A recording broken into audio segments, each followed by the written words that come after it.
Well, hey Brian, that was a wonderful event. I'm excited. I kind of get sad when it's over. There's like this build up and networking, and you're catching up with people, and then it stops. Yeah, and half the time I'm chasing everyone I could talk to because they've heard of Orbee. They heard what you're talking about. That's right. We're talking a lot about CDPs and why dealers need to focus on that for next year. Yes. And so you have an agency, and you've done a great job keeping them, That's independent. right. We try to stay neutral on our own educational events. But you're working with dealership groups. Yes. And we talked to quite a few of them, and they say, hey, look, we get advice from TCG. Right. And so what are you looking for, and what are you telling dealer groups to do? And one of the things I want to point out too is how a group can actually use the leverage that they have as an organization. So when we're talking to dealers now, we're just very transparent. We're saying, look, we're starting our research to understand the capabilities of each of the players in the marketplace. Yeah. So we want to know what their data framework looks like and the security of that. We want to know what current integrations they have, what partnerships, for data hygiene, third-party data appending, just to get a picture. What does that onboarding look like, right? Yeah. And then the next thing we're very interested in is a lot of the CDPs have an execution arm where campaigns can be executed. How does an agency plug in? Right. So how do we that's what I love. Yeah. So like Sarah and Chloe were on the stage here just a few moments ago teaching about TikTok. Like they have this mindset experience. We're not overly obsessed with the tech that we use. We just want to make sure that the campaigns are executed, that they're creative, they're effective.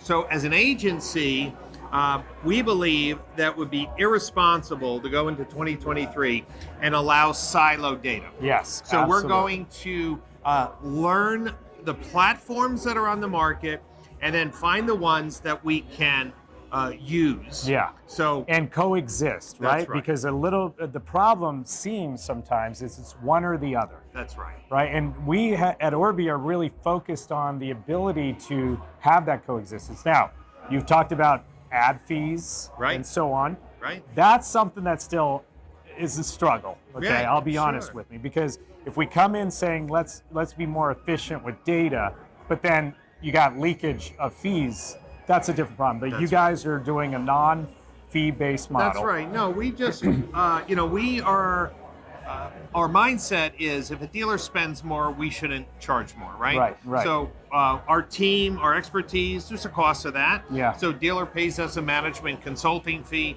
We can execute 10 campaigns, 20 campaigns, 30 campaigns. We just want to make sure that the spend is efficient. Yes, absolutely. And it's leveraging all the data. So one of the areas is when you think about a CDP, and I get caught up on those acronyms. I think in our last podcast, I threw out 10 acronyms just so we put it out there. We covered them all, like MAP, CDP, EP, and XP. it's a struggle, right? Because sometimes when you think about CDP, it's sometimes lowercase CDP versus capital CDP, right? Is it a data platform of customers, or is it a customer data platform? And so DMP is something that's been around outside of it, right? Crux, Demdex, Blue Kai, all acquired by big marketing clouds. That's right. And I actually believe, and I want to hear your thoughts on this, is if you have a CDP in the back end, and there's all this activity happening in the browser, the consumer's there, how do you connect what's happening in the browser to what's happening and what's stored in the CDP? And that's where the DMP comes in. Right. So that's an area that I'd love to dig into, because what's happening in the session, what's happening in the cloud, isn't really connected. And this idea of identity resolution, right? Absolutely. I think that's super important. So there's a number of companies that have put pixels on the website. They can kind of reverse engineer from a data cloud who this person is. Absolutely. And even though they didn't call or didn't submit a lead form, that could also be, hey, this household or this person or this device in this household visited the dealer's website. Absolutely. And that's actually, so we have a deal with, you said data, right? So we have Experian, Equifax, Newstar. And Newstar's part of TransUnion now. So one of the interesting things we're doing with Newstar is, although I could resolve who you are when you come to the website, the dealer can't get that PII. Right. Because that would break some rules. That's right. However, systems like Orbee could send the email for the dealer, and when the user clicks, it unlocks the data. That's so this right, is exciting, right? Right. So you can act as like secure a certified intermediation engine that keeps the PII safe, protected. But when that consumer then clicks on an email, then they're in a sense giving that first party consent. Absolutely, and that's only if it's purely non-existent in the CRM or the DMS. But imagine you've got, how many people do you think the dealer has already in their system? Right. Remember, these are geographically positioned. That's right. Most of the time, the dealer's seen or touched everyone in their local area. That's right. And it really depends on how many years the dealership's been in business. Yeah, that's true. New point is disadvantage in that way. That's a tough one. The other thing is how good their data processes were.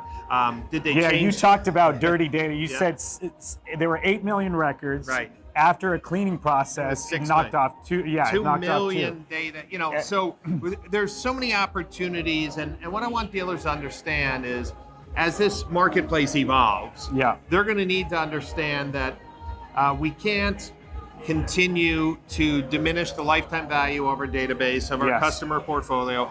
If we're going to do portfolio management, we first have to understand what's in the portfolio, understand what their communication preferences are, what their buying signals are, where they are in the marketplace, and then develop a cadence for communication that increases that lifetime value. And the cadence and the lifetime, that's an important word, lifetime. Right. This is not about tomorrow, I need to sell this user a car. No. That when you have a CDP, when you have all these tools, you're going to find out who is a passive window shopper, and you're going to be able to time your marketing right so you're not approaching them too early and you're not hitting them too late.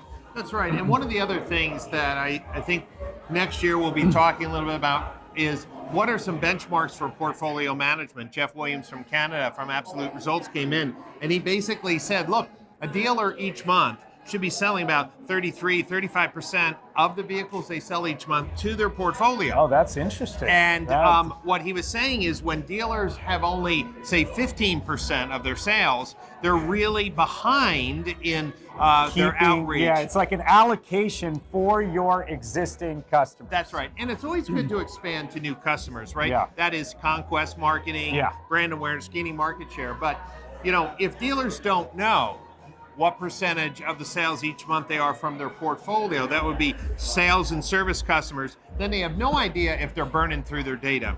And when they do look at it, they're going to be like, wow. Yeah. You know, if I'm supposed to be here and I'm down here, it's probably because I'm not communicating with them, I'm not connecting with them, or my data's so dirty. And then you're going to just have to pay for those users again. That's right. With new media. Which is, 6 to 8 times more expensive. Exactly. So the CDPs will be the future of automotive retail operations, how they're connected to different deployment technologies could evolve.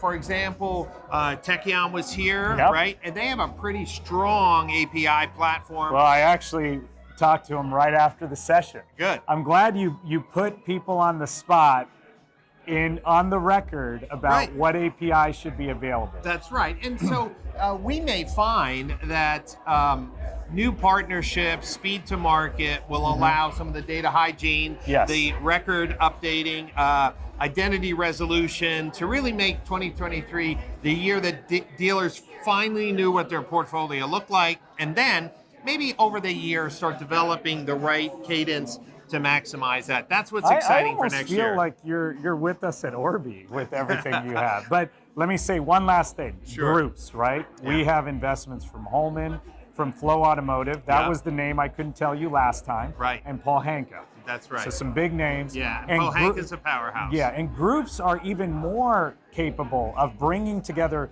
the vastness of their groups, right? Because a customer, what we're seeing more and more is the groups are starting to say, you're not buying a brand like an Audi or a BMW or a Mercedes or a Honda, Toyota. You're buying from them. Right. You're buying a whole... Especially for the Pohanka organization, which I know very well. Yeah. I mean, their mantra, their service commitment. I mean, they have some stores that are open 365 days a year for service. And they've been in business for 100 years. I know. It's amazing. So I think dealer groups will be the first to realize massive savings, but even a single store that that's been around for a while needs to embrace this. So as 2023, I'll be doing some research in the marketplace, hopefully publishing some updates on where the different players are. And you'll be calling me before that. Of course, for sure. Absolutely. Thank you. Well, thanks for having us. All right, thanks for being at the show.